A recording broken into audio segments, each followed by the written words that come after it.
Okey, Assalamualaikum dan selamat petang. Assalamualaikum dan selamat petang. Saya Puan Zarina binti Abdul Aziz, owner kedai Sunnah Bekam urutan tradisional dan pembetulan tulang belakang. Hari ini saya nak bercerita berkaitan dengan hipertensi ataupun tekanan darah tinggi. Siapa yang tahu dan kenal saya adalah seorang jururawat dan terpanggil untuk memberi sedikit sebanyak maklumat dan untuk manfaat semualah. Jika anda melihat live saya, sila share and komen lah apa-apa yang anda fikir ataupun pertanyaan yang anda ingin tanyakan kepada saya. Okey, sekarang saya nak cerita pasal tekanan darah tinggi ataupun dipanggil hipertensi. Hipertensi adalah penyumbang ataupun penyakit senyap. Orang kata penyakit senyap atau silent killer yang membawa kepada kematian jika ia tidak dirawat. Kadar statistik di Malaysia telah menjangkau lebih kurang 37% rakyat Malaysia mengalami hipertensi. Okey. Tekanan darah, apa itu tekanan darah tinggi ataupun hipertensi? Apa yang anda faham tentang hypertension? Okey, hypertension adalah disebabkan oleh tekanan yang terhasil pada dinding salur darah atau arteri semasa jantung mengepam dan berehat. Okey, saya ulang balik. Tekanan yang terhasil pada tekanan darah yang terhasil pada dinding arteri atau salur darah semasa jantung mengepam dan berehat. Jantung kita mengepam, rehat kan. Masa tu tekanan darah terhasil. Tekanan darah yang terhasil melebihi 140/80 dipanggil hypertension. Seulang, tekanan yang terhasil melebihi 140/80 dipanggil hipertensi. Okey, ada dua tekanan. Satu, tekanan semasa jantung mengepam. Tekanan yang terhasil pada dinding arteri atau salur darah semasa jantung mengepam, kita panggil tekanan darah sistolik. Sistolik. Tekanan darah yang terhasil semasa jantung berehat, kita panggil diastolik. Okey. Sistolik melebihi 140 dan diastolik melebihi 80. Okey, macam ni. Saya nak tunjuk dari dalam bentuk perkataan. Okay. 140. Nampak?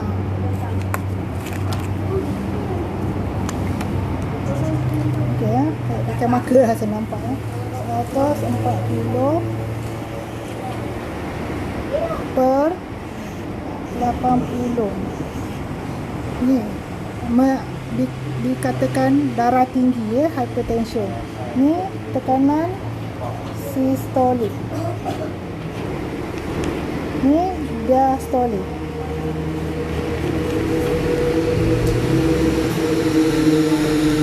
Tekanan darah ni sistolik and diastolik. Sistolik terhasil semasa jantung mengepam. Tekanan yang terhasil pada dinding arteri atau salur darah semasa jantung mengepam.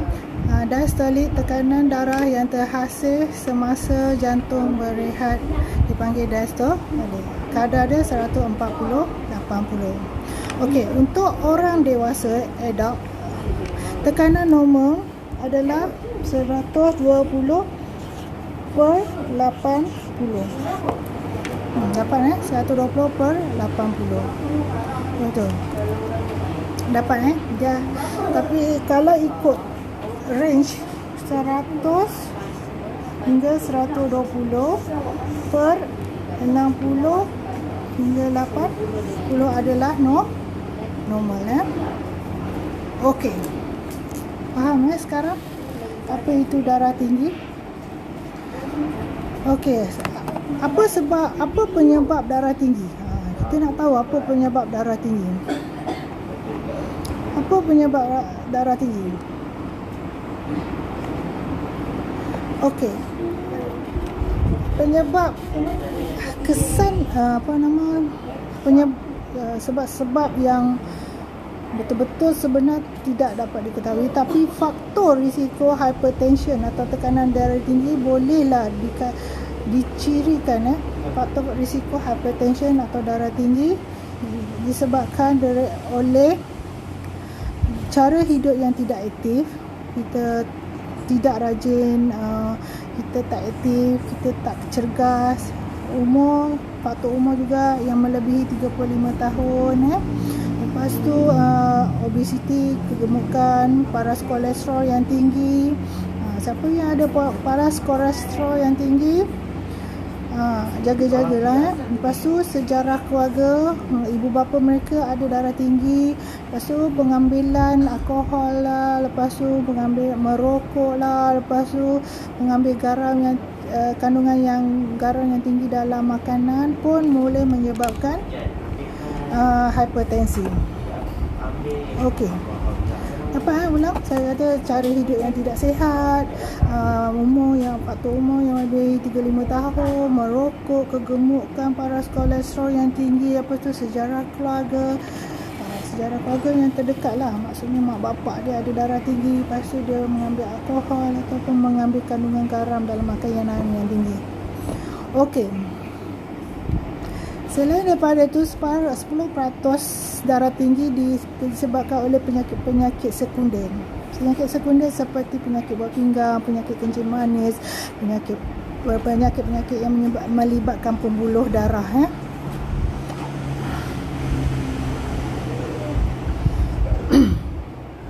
Ini satu saya nak cakap, siapa-siapa yang ibu bapa dia ada darah tinggi, kemungkinan besar 50% anak-anaknya berisiko mendapat siapa yang mak bapak dia ada darah tinggi, kemungkinan untuk anak mendapat darah tinggi adalah dengan kadar 50%. Okey, siapa yang tengok saya punya live ni boleh share komen. Okey, apa tanda-tanda penyakit darah tinggi ni? Okay, penyakit darah tinggi ni kadang-kadang orang tu memang tak tahu pun dia ada darah tinggi. Dia tak perasan dia ada darah tinggi. Dan tak ada tanda, tak ada simptom. Okey, kadang-kadang dia ada sakit kepala sikit, lepas tu dia ada pening-pening. Ingat ada pening sikit makan Panadol. Tak tahu pun dia ada darah tinggi. Okey. Selalunya dia berlaku pada waktu pagi, dan kalau lebih teruk dia ada sakit di bahagian belakang, rasa berdenyut-denyut. Dia lagi teruk, lagi kuatlah sakit tu, especially dekat tengkuk. Macam mana darah tinggi ini boleh disahkan? Kadang-kadang dia cek darah tinggi, bila marah-marah dia cek darah tinggi ada, lepas tu bila tak marah-marah dia hilang darah tinggi tu. Okey, darah tinggi tidak boleh disahkan sebarangan. Dia kena pergi klinik, pergi hospital untuk disahkan oleh doktor. Doktor akan mengarahkan supaya darah tinggi ni dipantau ataupun pemerhatian tentang darah tinggi ni. Lepas tu baru doktor diagnoskan yang betul-betul dia ni ada darah tinggi. Okey, komplikasi darah tinggi apa dia? Komplikasi darah tinggi adalah yang kita takut ialah stroke, angin amar, melibatkan bahagian otak, salur darah pecah. Kalau stroke tu sikit, dia tak melibatkan lumpuh sebelah badan, dia akan mungkin akan rasa kebas-kebas tangan. Tu pun dikira stroke ringan, dia panggil transient ischemic attack. Okey, lagi satu adalah lagi komplikasi yang melibatkan jantung, penyakit jantung. Contoh penyakit salur darah yang membekal oksigen dan nutrisi ke jantung.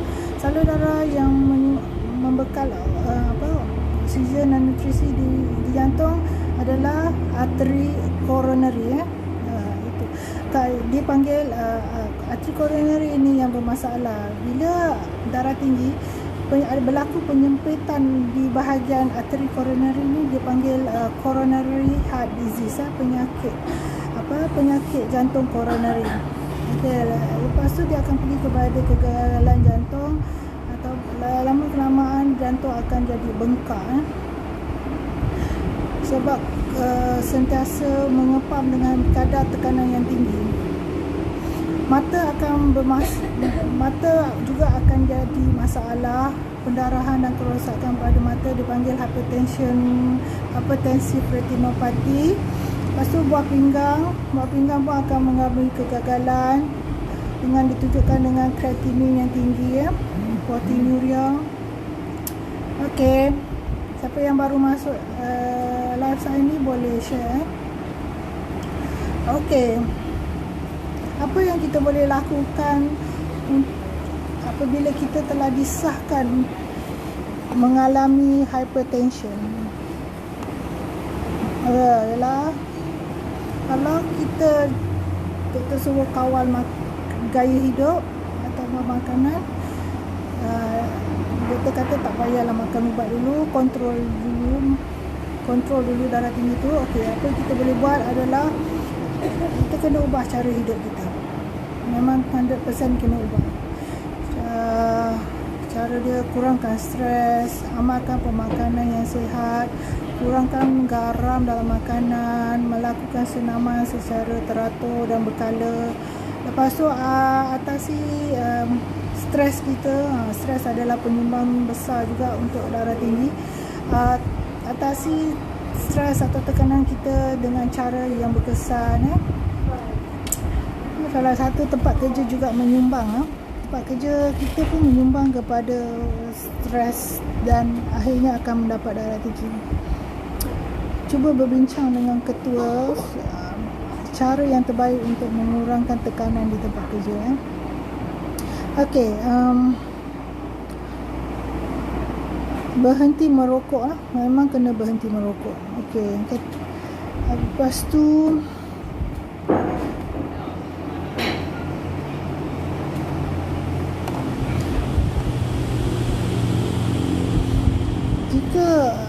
jika tekanan darah tinggi ini tidak juga dapat dikawal, doktor akan start ubat-ubatan. Ada satu cara lagi yang boleh menurunkan. Ada satu cara. Ada banyak cara alternatif, bukan satu. Ada banyak cara alternatif untuk mengurangkan tekanan darah tinggi. Antaranya adalah berbekam.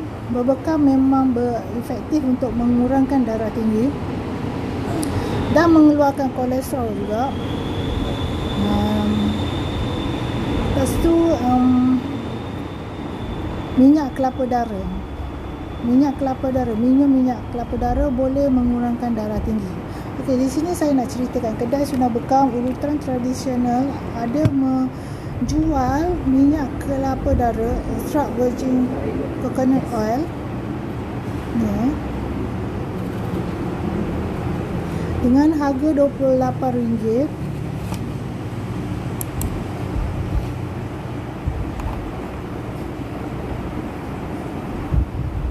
RM28. Dia 500 ml besar botol ni. Boleh tahan untuk harga RM28. Okey.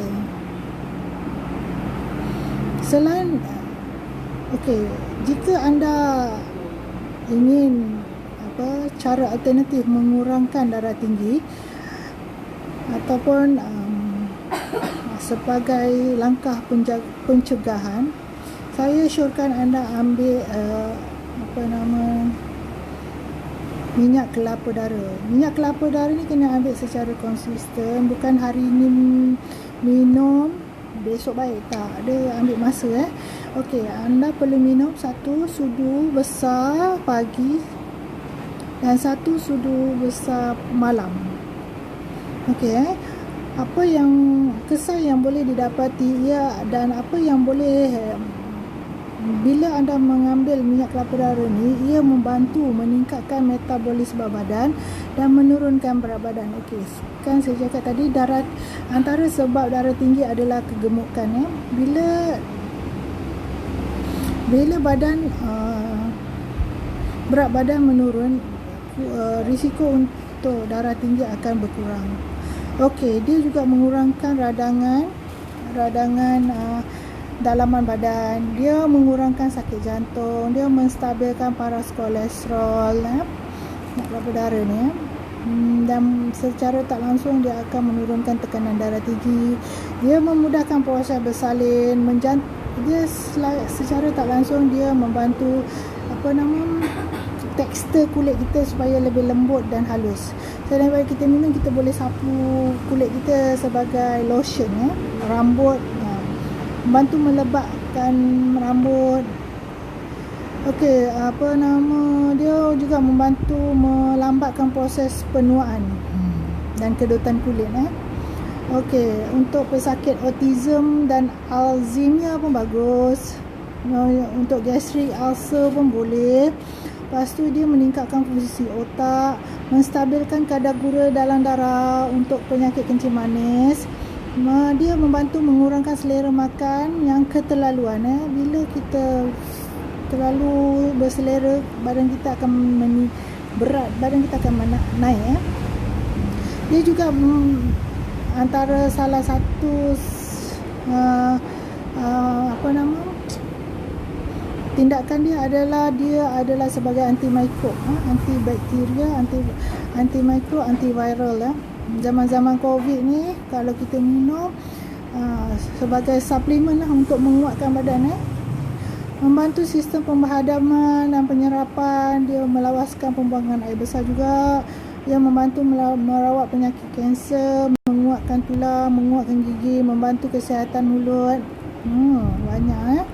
Okey. Dia membantu juga untuk pemulihan hati, liver. Lepas tu untuk menguatkan fungsi jantung. Lepas tu menjaga kesihatan buah pinggang sebagai bertindak sebagai penahan sakit sebab semula jadi. Lepas tu dia juga untuk membantu rawat brain disorder dan mengurangkan stres. Mengurangkan stres secara tidak langsung juga mengurangkan tekanan darah tinggi. Okey.